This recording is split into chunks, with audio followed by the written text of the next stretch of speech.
Kelas 9, kita jumpa lagi pada pelajaran PKN. Bab 1, kita akan belajar tentang dinamika perwujudan Pancasila sebagai dasar dan pandangan hidup bangsa. Kalian bisa lihat kompetensi dasar yang ingin diajarkan atau yang ingin dicapai pada materi ini.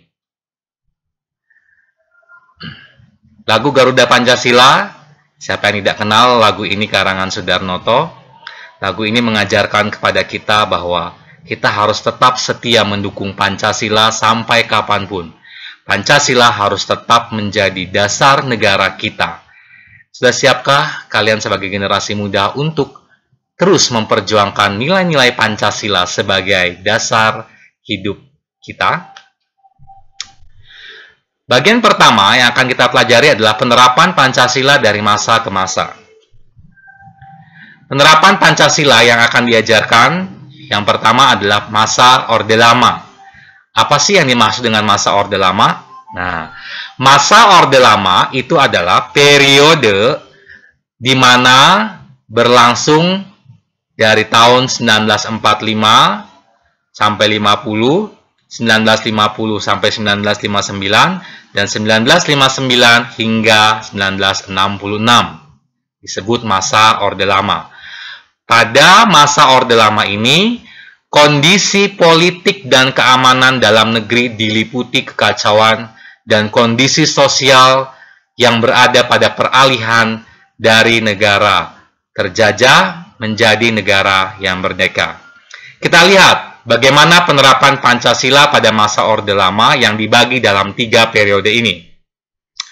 Periode pertama yaitu 1945 sampai 1950.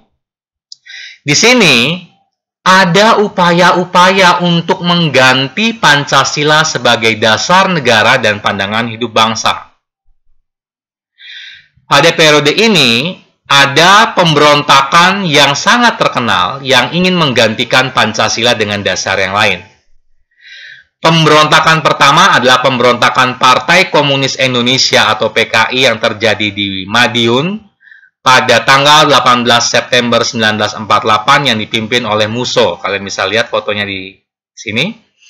Musso waktu itu ingin mendirikan negara Soviet Indonesia yang berhaluan komunis, yang tentu saja paham komunis ini tidak sesuai dengan nilai-nilai Pancasila.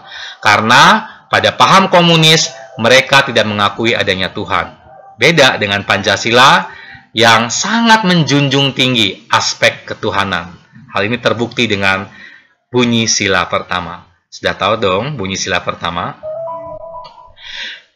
Pemberontakan yang terjadi berikutnya adalah pemberontakan DITII atau Darul Islam, Tentara Islam Indonesia yang dipimpin oleh Kartosuwiryo.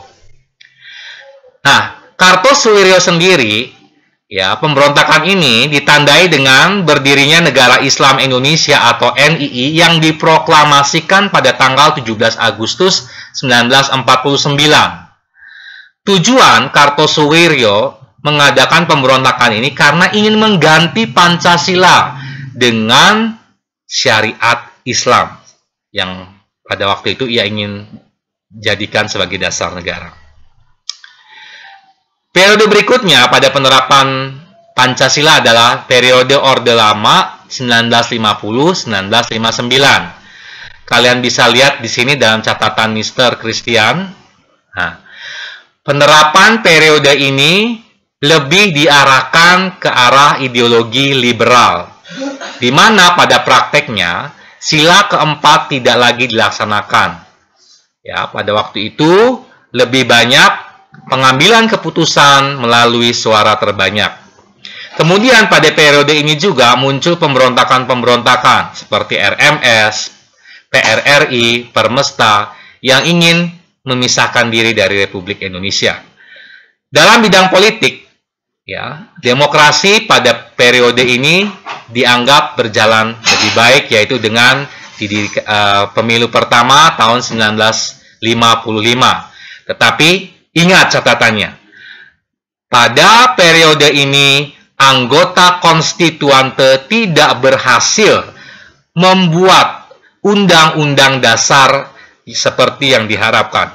Sehingga pada periode ini muncul krisis politik, ekonomi, dan keamanan yang sangat mengkhawatirkan, sehingga pemerintah harus mengeluarkan dekret Presiden 5 Juli 1959. Periode 1956 sampai 1965, di sini yang memimpin bukan lagi nilai-nilai Pancasila, tetapi pada kekuasaan pribadi Presiden sendiri. Terdapat berbagai penyimpangan terhadap penerapan Pancasila dan konstitusi. Akibatnya, Presiden Soekarno pada waktu itu memerintah menjadi sedikit otoriter. Kemudian dia mengangkat dirinya menjadi presiden seumur hidup dan menggabungkan ideologi nasionalis, agama, dan komunis yang tidak lagi cocok dengan Indonesia.